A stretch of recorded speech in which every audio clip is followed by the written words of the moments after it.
हमारा सफ़र शुरू होता है कुछ इतने बड़े हादसे से।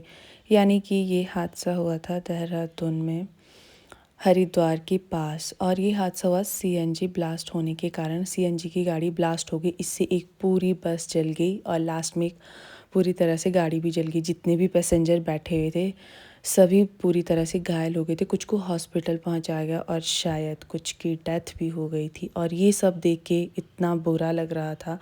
सब लोग इकट्ठा हो गए थे और हम थोड़ा सा पीछे थे जब ये ब्लास्ट हुआ था। तो यह समझ नहीं आ रहा था कि इतनी बड़ी घटना हो गई। तो इसी के साथ हम आगे पहुंच जाते हैं। यहाँ पर ये कुत्तों को पनीर खिला रही थी, इसे दया आ रही थी कि इसको बहुत भूख लगी होगी तो मैं इसको पनीर ही खिलाती हूँ।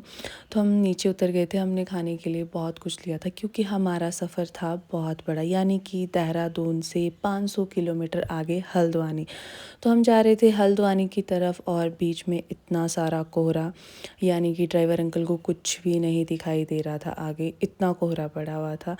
साथ ही सब लोगों को नींद भी आ रही थी और ये लोग तो सो भी गए थे। मैं तो नींद आ रही थी पर मैं सो नहीं पा रही थी। थोड़ा हम कंजस्टेड भी हो रहे थे और ये रास्ते में बीच में थोड़ा जंगलों वाला रास्ता भी था। आज हमारे साथ बहुत कुछ हो रहा था। कभी वहाँ पर ब्लास्ट हुआ, बीच में एक रास्ते से हमें जाने नहीं दिया क्योंकि वहाँ पर हाथी ने रास्ता रोका हुआ था। हमारा 2 घंटा उधर ही वेस्ट हो गए थे।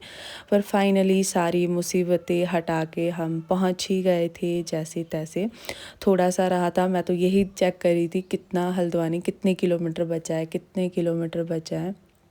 पर काफ़ी दूर था सफ़र, यानी कि देहरादून से 500 किलोमीटर आगे आना था। तो सुबह सुबह हम पहुंच जाते हैं। जहाँ हमारा स्टे करने का रखा था वो हमें होटल ही नहीं मिल रहा था। ऊपर से हमारे साथ इतना बड़ा फिर से स्कैम हो रहा था। कहाँ चला गया वो होटल, हम सब ढूंढ रहे थे।